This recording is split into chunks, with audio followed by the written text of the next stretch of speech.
ಅವನದು ತೀರಾ ಕಿರಿಯ ಮನೆ. ಅದರ ಒಳಗಡೆ ಹೇಗಿತ್ತು? ಕಾಣಿಸುತ್ತಿರುವ ಹೊರಗಣ ಚಾವಡಿಯಲ್ಲಿ ಏಣೇಲು ಬೆಳೆಯಲು ಭತ್ತದ ರಾಶಿ ಹರಡಿತ್ತು. ಅಂಗಳದಲ್ಲಿ ಚಪ್ಪರ ಓಡಿರಲಿಲ್ಲ. ಭತ್ತ ಕುಟ್ಟಿ ಅಕ್ಕಿ ಮಾಡುವ ತನಕ ಅಲ್ಲಿರುವ ಜಾಗ ಮನೆಯವರಿಗೇನೆ ಸಾಲದು ಎಂದ ಆತ. ಅಷ್ಟರಲ್ಲಿ ಸೂಡಿಯನ್ನ ಬಿಗಿದು ಉರಿಸಿಕೊಂಡು ಶೇಷ ಬಂದ. ಅದರ ಬೆಳಕಿನಲ್ಲಿ ನನ್ನ ಮಾರ್ಗದರ್ಶಕನ ಭವ್ಯ ನೀಳ ಶರೀರ, ಬಿಳುಪು ಕರಿ ಮಿಶ್ರಿತವಾದ ಮೀಸೆಯ ಕುಡಿ, ತುಸುವೆ ಸಂಜೆ ಬಾನಿನ ಬಣ್ಣ ತಾಳಿದ ಕಣ್ಣಿನ ಬಣ್ಣ ಇವುಗಳ ನಿಕಟ ಪರಿಚಯವಾಯಿತು. ಮೇಲೆ ದೇರಣ್ಣನ ಸಮೀಪದ ಉಸಿರು ಬೀಸಿತ್ತು. ಆಗ ಹವಾಮಾನ ಚೆನ್ನಾಗಿಲ್ಲವೆಂದು ಊಹಿಸಿ ತಿಳಿದೆ. ದೇರಣ್ಣನು, ಯಾಕೆ ಹೆದರುತ್ತೀರಿ? ಗೋಪಾಲಯ್ಯ ಚಿನ್ನದಂತ ಮನುಷ್ಯರು, ಮನೆಗೆ ಬಂದವರಿಗೆ ದೇವರಂತ ಸಮ್ಮಾನ ಮಾಡುವವರು. ನಮ್ಮ ಮನೆಯಿಂದ ಗಟ್ಟಿಯಾಗಿ ಕೂಗಿದರೆ ಅವರ ತೋಟಕ್ಕೆ ಕೇಳಿಸುತ್ತದೆ ಎಂದು ಮುಂದಕ್ಕೆ ನಡೆದ. ಅಷ್ಟಾದರೂ ಉಪಕಾರವೆಸಗುವಷ್ಟು ಅವನು ಅಮಲುರಹಿತನಾಗಿದ್ದಿದ್ದು ನನ್ನ ಭಾಗ್ಯವೆಂದು ಯೋಚಿಸಿ ಹಿಂಬಾಲಿಸಿದೆ. ಬೀಸುವ ಸೋಡಿಯ ಏಳಿ ಏರು ಬೆಳಕಿನಲ್ಲಿ ನಾನು ಸಾಗುತ್ತಿರುವುದು ಒಂದು ಬೋಳುಗುಡ್ಡದ ಸೆರಗಿನಲ್ಲಿ ಎಂಬ ಅನುಭವವಾಯಿತು. ಮುಂದೆ ಮುಂದೆ ದಾರಿಯಂತೂ ತೀರಾ ಕಿರಿದಾಯಿತು. ಗುಡ್ಡದಿಂದ ಕೊರಕಲೊಂದಕ್ಕೆ ಇಳಿಯಿತು. ಆಚೀಚಿನ ಗುಡ್ಡಗಳ ಬರೆ ನನ್ನ ಮೈಯನ್ನು ಸವರುತ್ತಿತ್ತು. ನೆಲ ಇಳಿಜಾರಾಗಿ ತೀರಾ ನಯವಾಗಿತ್ತು. ಅಯ್ಯ, ಮೆಲ್ಲಗೆ, ಗಂಟಿ ತಿರುಗಾಡುವ ಜಾಗ, ಜಾರುತ್ತದೆ, ಸ್ವಲ್ಪ ಮೆಲ್ಲಗೆ ಇಳಿಯಿರಿ ಎಂದು ತನ್ನ ದೀವಟಿಕೆಯನ್ನು ತಲೆಗಿಂತಲೂ ಎತ್ತರವಾಗಿ ಏರಿಸಿ ಹಿಡಿದ. ಅದರಿಂದ ಕತ್ತಿನ ತನಕ ಕತ್ತಲೆ ತುಂಬಿಕೊಂಡಿತ್ತು. ನಾನಂತೂ ತೀರಾ ಎಚ್ಚರದಿಂದಲೇ ಹೆಜ್ಜೆಯ ಮೇಲೆ ಹೆಜ್ಜೆಯನ್ನಿರಿಸಿ ಆ ಪ್ರಪಾತವನ್ನು ಇಳಿದೆ. ಎದುರಿಗೆ ಅನುವಾದದ್ದು ಅಡಿಕೆ ಮರದ ಸೇತುವೆ. ಈಗ ಬೆಳಕಿನಲ್ಲಿ ಅದರ ಮಹಿಮೆ ಚೆನ್ನಾಗಿ ಕಾಣಿಸುವಂತಿತ್ತು. ಇನ್ನೊಮ್ಮೆ ನಾನು ಸರ್ಕಸ್ಸಿನ ಪೈಲ್ವಾನನಂತೆ, ಅಲ್ಲ, ಅತ್ತೆಯ ಮನೆಗೆ ಹೋಗುವ ಅಳಿಯನಂತೆ ಕಪಿಯ ನಡೆಯಲ್ಲಿ ಆ ಸೇತುವೆಯನ್ನು ದಾಟಿ ಪಾರಾದೆ. ಮುಂದೆ ಸಂಧಿಸಿದ್ದು ಅಡಿಕೆ ತೋಟವೊಂದು.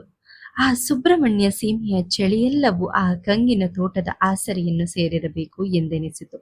ಆ ತೋಟದ ನಡುವೆ ನೇರಾಗಿ ಸಾಗಿದೆವು. ಎದುರೊಂದು ಬಚ್ಚಲ ಮನೆ ಬಂದಿತ್ತು. ಇದರ ಬಳಿಯಲ್ಲೇ ಗುಳುಗುಳು ಸದ್ದು ಮಾಡಿ ಹರಿಯುವ ದಂಬೆ ನೀರು. ಬಚ್ಚಲ ಮನೆಯಲ್ಲಿ ಬೆಂಕಿ ಹುಟ್ಟುತ್ತಾ ಒಬ್ಬರು ಮುದುಕರು ಕುಳಿತಿದ್ದರು. ನಮ್ಮ ದೀಪದ ಬೆಳಕಿಗೆ ಅವರು ಎದ್ದು ನಿಂತರು. ನಡಿಗೆಯ ಸಪ್ಪಳದಿಂದಲೇ ಜನರನ್ನು ಗುರುತಿಸುವವರಂತೆ, ಯಾರೂ? ದೇರಣ್ಣನೇ?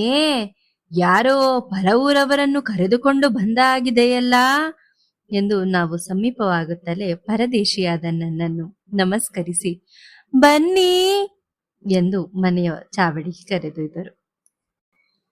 ಎದುರೊಂದು ಬಚ್ಚಲ ಮನೆ ಬಂದಿತ್ತು. ಇದರ ಬಳಿಯಲ್ಲೇ ಗುಳುಗುಳು ಸದ್ದು ಮಾಡಿ ಹರಿಯುವ ದಂಬೆ ನೀರು. ಬಚ್ಚಲ ಮನೆಯಲ್ಲಿ ಬೆಂಕಿ ಹುಟ್ಟುತ್ತಾ ಒಬ್ಬರು ಮುದುಕರು ಕುಳಿತಿದ್ದರು. ನಮ್ಮ ದೀಪದ ಬೆಳಕಿಗೆ ಅವರು ಎದ್ದು ನಿಂತರು.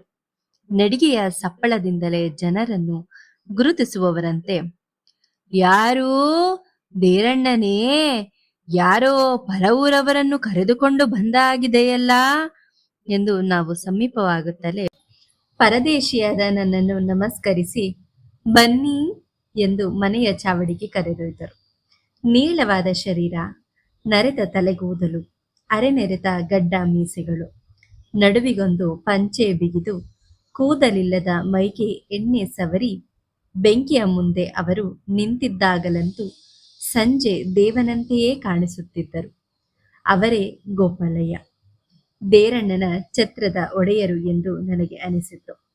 ಆ ವ್ಯಕ್ತಿಯ ನೀಳಕಾಯ, ಶಾಂತವೂ ಗಂಭೀರವೂ ಆದ ಮೊಗಚರ್ಯಗಳನ್ನು ಕಂಡು ನಮಸ್ಕಾರ ಎಂದು ಪ್ರತಿವಂದನೆ ಮಾಡಿದ್ದೂ ಆಯಿತು. ನಾನು ಚಾವಡಿಯನ್ನು ಸೇರುವುದರೊಳಗೆ ಅವಸರದಿಂದ ಒಂದು ಚಾಪೆಯನ್ನು ಆಸಿದ್ದಲ್ಲದೆ, ಇವಳೇ, ಒಂದು ಚಂಬು ನೀರು ತಾ ಎಂದರು. ಬನ್ನಿ, ಕುಳಿತುಕೊಳ್ಳಿ. ಬೇಡ, ಮೊದಲು ಕಾಲು ತೊಳೆದಾಗಲಿ. ತುಂಬಾ ನಡೆದು ದಣಿದವರ ಹಾಗೆ ಕಾಣಿಸುತ್ತದೆ. ತೃಷೆಗೆ ಏನು ಮಾಡಿಸಲಿ ಎಂದು ಉಪಚರಿಸಿದರು. ಮನೆಯಾಕೆ ಸುಮಾರು 50ಕ್ಕೂ ಮೀರಿದ ಸುಮಂಗಲೆ. ಒಳೆಯುವ ಹಿತ್ತಾಳೆ ಬಿಂದಿಗೆಯಲ್ಲಿ ಬೆಚ್ಚಗಿನ ನೀರನ್ನು ತಂದಿರಿಸಿದಳು. ಹಾಗೆಯೇ ನಿಂತು ಕ್ಷಣಕಾಲ ನನ್ನನ್ನು ದುರದುರನೆ ನೋಡಿದಳು. ಏನೋ ಅರ್ಥವಾಗಿಯೂ ಆಗದವಳಂತೆ ನಿರಾಶೆಯ ನಿಟ್ಟುಸಿರೊಂದನ್ನು ಸುಯ್ದು ಒಳಕ್ಕೆ ಹೋದಳು. ಈ ನಡುವೆ ಗೋಪಾಲಯ್ಯನ ಮುಂದೆ ದೇರಣ್ಣ ಮಹಾ ಹುಮ್ಮಸ್ಸಿನಿಂದ ನನ್ನ ಅವನ ಮುಲಾಕಾತಿನಿಂದ ತೊಡಗಿ ಅಲ್ಲಿಗೆ ನಾವಿಬ್ಬರು ಬರುವ ತನಕ ನಡೆದ ಯಾವತ್ತೂ ವಿಷಯಗಳನ್ನು ವಿವರಿಸಿದನು. ಬಳಿಕ, ಇನ್ನು ನಿಮ್ಮ ಜವಾಬ್ದಾರಿ, ಪಾಪ ಆ ಬ್ರಾಹ್ಮಣರ ಹಸಿದ ಹೊಟ್ಟೆಯನ್ನು ತಂಪು ಮಾಡಿ ನೀವು ಪುಣ್ಯವನ್ನು ಕಟ್ಟಿಕೊಂಡರೆ ನಾನು ಕಟ್ಟಿಕೊಂಡ ಹಾಗೆಯೇ ಎಂದ. ಅವರು, ಇಲ್ಲಿಲ್ಲ ದೇರಣ್ಣ, ಅದರಲ್ಲಿ ನಿಂಗೆ ಅರವಸಿಯನ್ನಾದರೂ ಟ್ರಾನ್ಸ್ಫರ್ ಮಾಡಲಿಕ್ಕೆ ಹೇಳುತ್ತೇನೆ ದೇವರಿಗೆ ಎಂದರು ನಗುತ್ತಾ.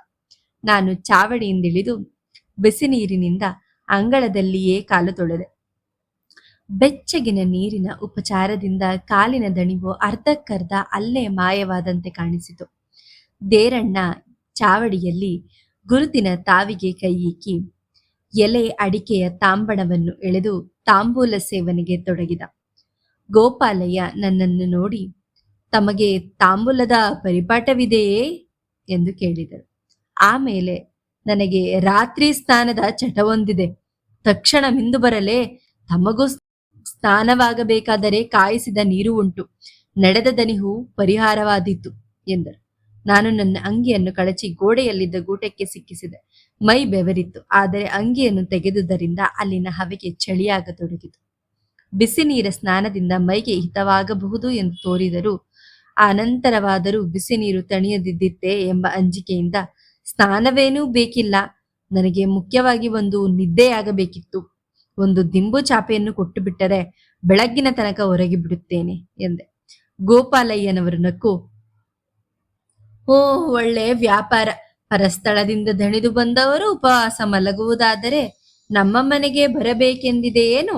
ಏನು ದೇರಣ್ಣ, ನೀವು ಕುಳಿತಿರಿ, ನಾನು ತಕ್ಷಣವೇ ಮಿಂದು ಬರುತ್ತೇನೆ.